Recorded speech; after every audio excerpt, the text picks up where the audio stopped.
Electronics की दुनिया में ना कुछ ऐसे गुमनाम हीरो होते हैं जो हर गैजेट को पावर देते हैं, पर उन पर किसी की नजर नहीं जाती। आज हम ऐसे ही एक अनदेखे पावर हाउस के बारे में बात करेंगे, कैपेसिटर।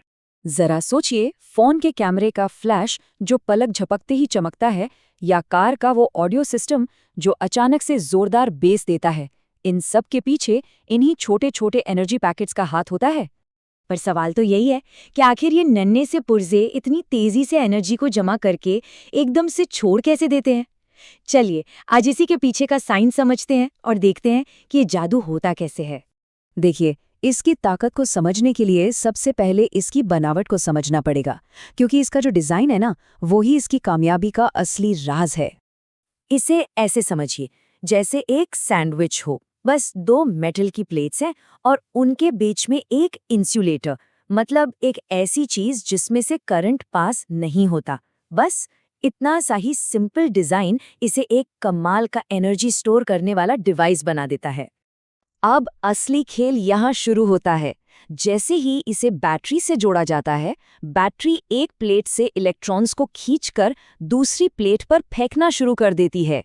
नतीजा, एक प्लेट पर पॉजिटिव चार्ज जमा हो जाता है और दूसरी पर नेगेटिव चार्ज। एक जबरदस्त असंतुलन पैदा हो जाता है। और ये चार्ज जमा होने का सिलसिला तब तक चलता रहता है जब तक कि कैपेसिटर का वोल्टेज बैटरी के वोल्टेज के बराबर न हो जाए। और बस उस पॉइंट पर कैपेसिटर पूरी तरह से चार्ज हो जाता है, एनर्जी से लबालब, अपने काम के लिए तैयार। तो ये तो साफ है कि कैपेसिटर चार्ज स्टोर कर सकता है, लेकिन कितना? यही सवाल हमें एक बहुत ज़रूरी कॉन्सेप्ट की तरफ ले जाता है, जिसे कहते हैं कैपेसिटेंस। सीधे शब्दों में कहें तो कैपेसिटेंस का मतलब है कि कोई कैपेसिटर एक दिए गए वोल्टेज पर अपने अंदर कितना चार्ज संभाल कर रख सकता है।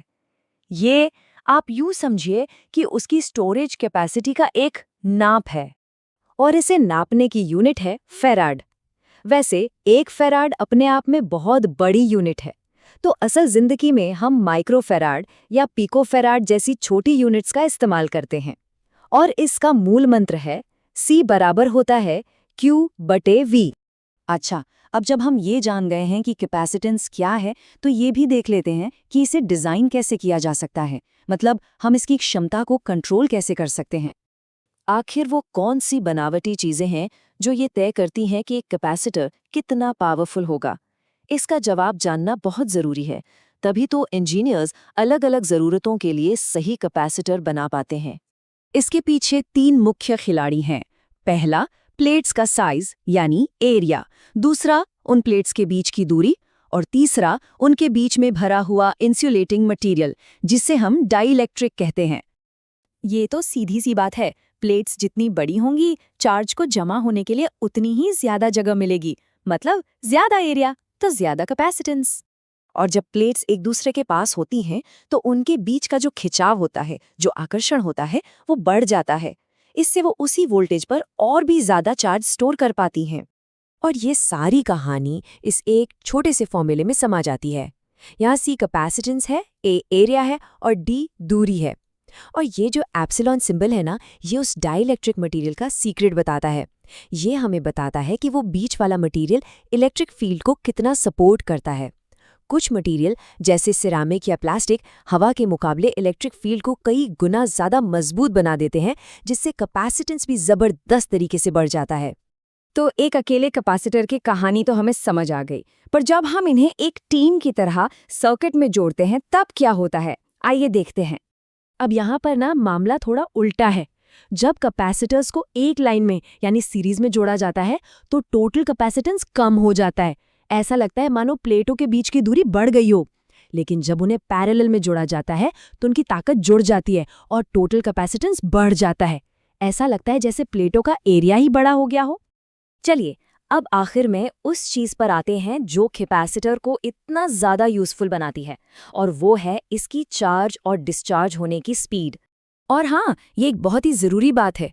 एनर्जी असल में उन मेटल की प्लेट्स में स्टोर नहीं होती, बल्कि उनके बीच की खाली जगह में जो एक अदृश्य इलेक्ट्रिक फील्ड बनती है ना, ऊर्जा वहां जमा होती है। ये तो समझिए शुद्ध एनर्जी का एक भंडार है। अब ये चार्जिंग कितनी तेजी से होगी, इसे एक चीज कंट्रोल करती है, जिसे कहते हैं टाइम कांस्टेंट। ये बस सर्किट के रेजिस्टेंस यानी R और कैपेसिटेंस यानी C का गुणा होता है।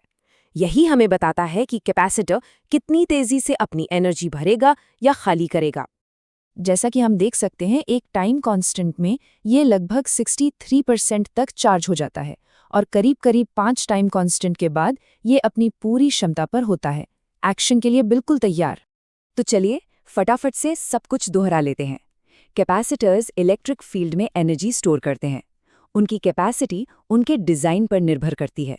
उन्हें सर्किट में कैसे जोड़ा गया है, इससे उनकी कुल ताकत बदल जाती है और टाइम कांस्टेंट उनकी स्पीड तय करता है। और यहीं से भविष्य की एक बहुत ही रोमांचक तस्वीर सामने आती है। कैपेसिटर बिजली की तरह तेज हैं, पर बैटरी मैराथन दौड़ने वालों की तरह ज़्यादा देर तक चलती हैं। क्या हो अगर हम इन दोनों की सबसे अच्छी बातों को मिला दें? सुपर कैपेसिटर जैसी टेक्नोलॉजी इसी दिशा में एक कदम है। भविष्य सच में बहुत दिलचस्प होने वाला है। हमारे साथ जुड़ने के लिए बहुत बहुत शुक्रिया।